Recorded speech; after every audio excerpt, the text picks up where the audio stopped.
Welcome to Y class. Here is a new unit for you, Unit 7, Genetics and Evolution. Genetics and Evolution, very important unit for you. It carries the maximum marks, and here related with the biotechnologies there also carries marks. This part you have to understand. Here chapter 5, chapter 6 and chapter 7, chapter 5, principles of inheritance and variation. So we can start this part. Principle of inheritance and variation. Inheritance, heredity. Heredity, that we have to understand these two terms at first. Now, heredity. Heredity, it is here we can discuss in genetics. At first you see that the branch of biology that deals with the study of the heredity and the variation. Heredity here it indicates that transference of character, resemblance and as well as variation from one generation to subsequent generation. Okay, so transference of character. Suppose here the parent and then offspring. So parent to offspring, this character is passing, this transference of the character. What kind of character? It can be resemblance, similarity, and it can be variation, a little bit difference. So not exactly same, that characteristics which is passing, transference of the character as well as variation from the one generation to the next generation. Okay, so that is here called heredity or inheritance. Okay, so here our study will be on that. Okay, how heredity is possible, how inheritance is possible, how that passing is possible. It is due to the reproduction. What kind of reproduction? Sexual type of reproduction. So in asexual type of reproduction it is not possible. In sexual type of reproduction it is possible from the parent, and the variation also possible. Here variation not possible, from the parent to the offspring. Mendel's laws of inheritance. We know that in class 10 we have studied that Mendel's laws of inheritance, the monohybrid cross. Gregor Johann Mendel, known as father of genetics, his occupation was a pastor of Augustinian monastery.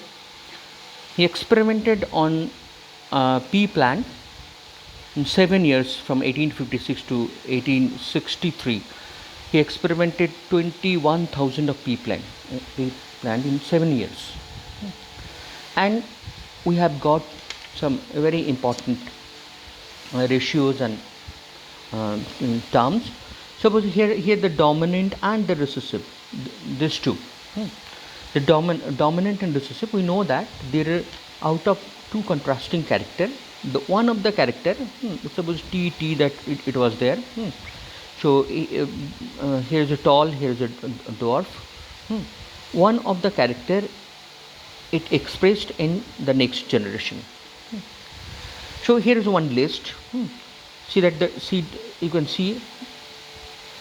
One thing you have to remember, that this characteristics is not anything permanent. Suppose in same plant, pea plant, seed color is yellow, is dominant here, but in pod color is yellow, that is recessive here. Okay, whether the green here is recessive, but here it is dominant. It means that this characters, dominant and the recessive characteristics, we can understand after experiment. After experiment, when you see the result, when you can see that the next generation what kind of characters will form, then we can understand that this is the dominant and the recessive character. And here is one list, you can see this one. Mendel experimented in pea plant and it was successful. There is some reason. Pisum, this pea flower, it undergoes self-pollination, but it can be cross-pollinated manually. It means that the very easily emasculation is possible. You can see that the emasculation, removal of anther, it is possible. Uh, so that this is a very important information here, and it is also annual plant, and results it can give in year time. 1 year time, all the results we can get. And a large number of seed is produced here. So large number of seed is there. So that from genetic study, you know that more sample if it is there, then we can get the accurate mathematical result. So here also it can support. So there are three importance here. The first, it's self-pollinated and cross-pollination manually. Second, it is annual, and third, it large number of seeds it can produce. It is easy for the genetic studies. Monohybrid cross, that you already know, that here factors which is told by the Mendel, actually it is gene. We know nowadays it is called gene. Here allele is very important terms here, that we have to know what is called allele. Now allele or allelomorph. Allele represents a pair of genes that two alternate of same character that occupy the same position or locus on the homologous chromosome. That you have to understand this. Take one character here, height, tall and dwarf. These two alternate form, a pair of gene, the two alternate of the same character. So here the alternate form. Here it occupy the same position. Suppose take one example here, the crochet of the chromosome, and here is this is the called locus. Locus means the precise position of the homologous chromosome where the gene is located. I mean the seat of the gene in the chromosome. So here T gene is there, and here T gene is there. So this is called allele or allelomorph. It is a pair of gene, two alternate form of the same character. It occupies in the homologous chromosome. Okay. In monohybrid cross result, we know that here is a tall, and here is another type of tall. That time we used the term that pure, and this is a hybrid. Okay. So pure tall, it is known as homozygous.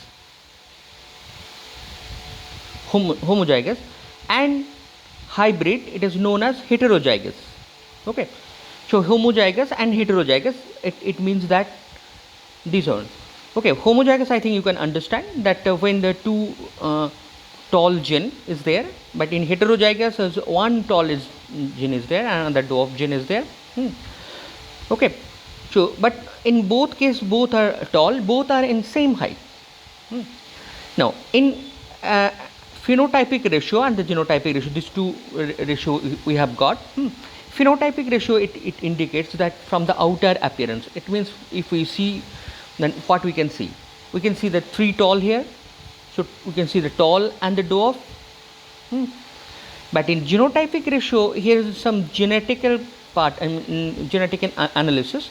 So if these two are tall, but these two are not genetically same.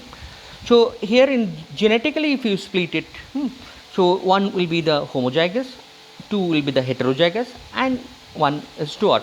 So this is called genotypic ratio that you have to understand. Now, what is taste cross? To understand that, see here, this is one dominant character. This violet color is the dominant character. So dominant character, it means that it can be the homozygous, it can be heterozygous. But how we can understand? For that, the test we are doing, that is called test cross. Okay, so it can be anything. From the outer appearance it looks same, whether it is homozygous means pure and heterozygous means hybrid. Okay, now if it is the crossed with recessive, see that here the recessive is white in color. Okay, both the recessive gene is there. If it is homozygous, I mean both the dominant gene is there, then next generation will get that 100%. 100% the dominant character means violet color of flower. But if it is not, if it is heterozygous, then in next generation we get 50% only that violet color, because you know that other 50% will be the white in color. Okay, so after cross we can understand that whether it is the character is homozygous or heterozygous in the dominant phenotype. Okay, here is some law which is given by the Mendel, law of dominance. In law of dominance, you can see that the characters are controlled by discrete units called factor. We know nowadays it is gene. Okay, factors occurs in the pair, so like this type of TT, that pair. In dissimilar pair of factor, here one of the fact it can be dominant, another is the recessive, that we already discussed. Second is law of segregation. Law of segregation, here it indicates that allelic gene in a zygote, suppose here it is zygote, allelic gene and zygote do not blend or contaminate each other, but segregate and pass into different gametes. It is do not blend or contaminate. It means that here is it carries one character, it carries another character. Suppose tall character, if it is 5 feet, suppose if it is 3 feet. If it is blend and makes its average, then it comes in 3 and 5 equal to 4. But this heterozygous also shows that 5, it does not blend or contaminate each other. When the gametes they will form, again they will separate and form the gamete. Okay, so this is the law of segregation. It never mix together. Here also the blending is there. So that next stage, I mean F1 stage or further stages, it again separates and it splits into separate forms. Okay, so today up to here. Next part, it is incomplete dominance and other. We will discuss the next video. Thank you.